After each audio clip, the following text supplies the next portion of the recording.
السلام علیکم ورحمۃ اللہ وبرکاتہ۔ یا ایہا الذین آمنوا، یا ایہا اے الذین، وہ لوگ جو آمنوا ایمان لے آئے،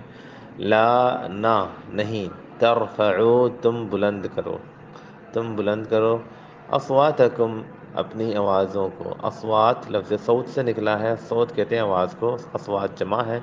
اپنی آوازوں کو، فوقا اوپر، فوق کہتے ہیں اوپر کو، صوت آواز، النبی نبی صلی اللہ علیہ وسلم کے،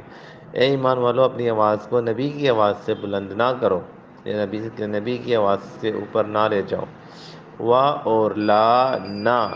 تجہرو اونچی آواز سے گفتگو کرو۔ لفظ جہر سے نکلا ہے، جہر مطلب ہے ظاہر کرنا، اونچا واضح کرنا، تو اونچا بولنا بھی جہر میں آتا ہے۔ لہو ان کے سامنے، بالقولی باتوں میں، اور ان کے سامنے اونچی آواز میں گفتگو نہ کرو، کجہری جیسے جہر کرتے ہیں یا اونچی کرتے ہیں،